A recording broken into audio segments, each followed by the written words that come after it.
The Suns win last night, so they are, they move up now to 8th in the Western Conference, 2.5 back of Dallas for 7th, a game and a half up on the Lakers now. The Rockets are in there as well.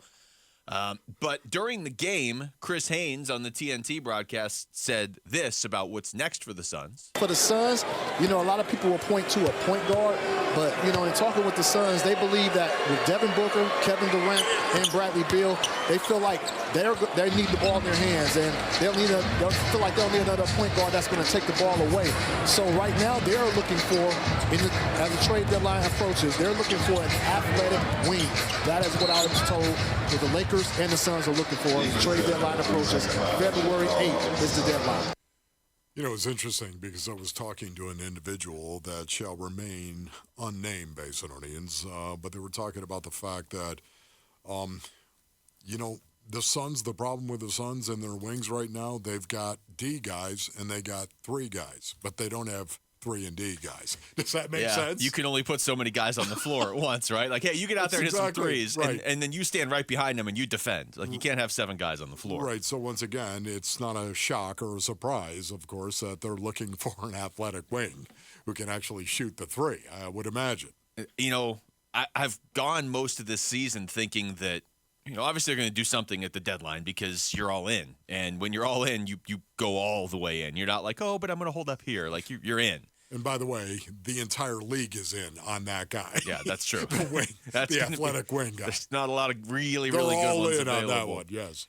So it'll be interesting to see how the Suns pull this off because they don't have like a ton of flexibility because they have so much money tied up in the big 3. But at the same time, as we've seen from Matt Ishbia, he doesn't care. You can put a 3rd apron, a 4th apron, a 5th apron. Like, he just doesn't care about the spending.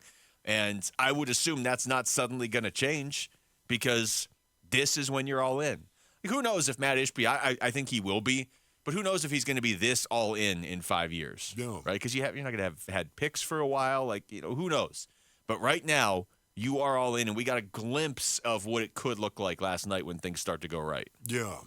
By the way, when you get to the 3rd apron, is it not just a kitchen? I mean, at that point in time, is there a 3rd apron? I don't think so, no. No, right. No. Okay, you were just using Well, because they just keep putting aprons up to try and stop Matt Ishbia. That's awesome right there. I'm like, I thought there were only 2 no, aprons. there's only 2, but there wasn't even 2 until recently. Okay, well, that's true right there. Okay. Yeah, once again, this is going to be a work in progress. We all understand that. But last night, it starts with 1. I can't get over this. We've been talking about it. I was so excited to see them come out and play that first quarter the way that they did. The Suns came out, and on both ends of the floor, you could see the intensity right there. It starts with 1. Maybe it was because, hey, listen, they had everybody back, save for Damian Lee. They had everybody back. This is our roster. This is what our rotation hopefully is going to look like. At some point in time, we're going to try something a little bit different. Isn't that right, Bol? We're going to try that. And by the way, Bol needs some more minutes, if you ask me. You're starting to sound like Rick. Give What do you Bol think? more minutes.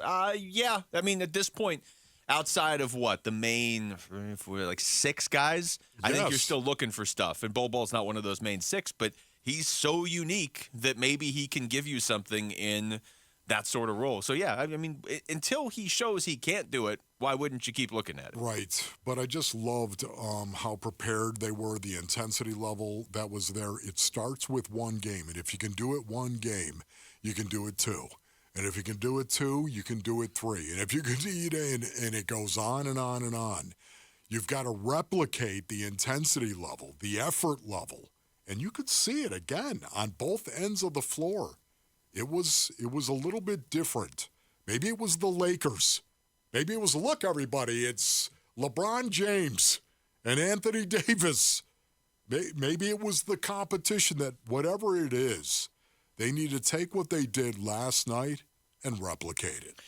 Well, it was about basically exactly a week ago. They were coming off that first loss to the Clippers, and they went out there and handled Miami pretty convincingly on Friday night. So exactly a week ago. And then they followed that up with a loss to Memphis when Memphis didn't have Ja Morant, and the Suns had an 11-point lead going into the 4th quarter. I mean, that was the definition. That was Exhibit A for a 4th quarter lead that you just let slip away. So you're right. I mean, I want to see how they follow it up with these next couple games. You've got Portland coming up on Sunday. And that's the last meeting with Portland, which makes sense because it feels like they've played them like 73 times already. DA hasn't played since December 23rd. Like I'm assuming we're not going to see DA again this. Yeah. Not that Portland's not going to see him again this season, but the Suns aren't going to face him again this season. Maybe, but he's already been rolled out for their next game, and I don't know if he hasn't played since December 23rd. I don't know that he's going to rush back to play the Suns. Sure. You mentioned DeAndre Ayton, and right now you cannot talk about DeAndre Ayton without thinking of Big Nurk, right? Yusuf Nurkic. Yeah. You can't do it. It's amazing. I thought of DA. You said DA, and immediately you thought it was Nurk. I thought of Nurk. I'm cool with that. I like Nurk. You like him. You like what you're seeing right now. I have to say this quickly. It can't just be him, though, but I do like what I'm seeing from him. Right. There are sometimes he drives me nuts. Sometimes. Okay, now look. I know that I drive a lot of you nuts out there. It's okay. I'm sorry. I apologize. Okay? But Nurk sometimes drives me nuts. He thinks he's going to be fouled when he's under the basket. Suddenly he just makes that assumption that he's going to be fouled. And he throws up this half-butt shot or something like that. Have you seen this? Yeah, I've seen it. I didn't know what it was called. And it's like, thinking he's going to be fouled, he throws, Nurk, you got to go up strong, bruh. Don't make the assumption. Duh. You know what I'm saying. Huh? You gonna write a Nurk song? I mean, and I might. Just about this right here. Nurk, go up. You're a big dude.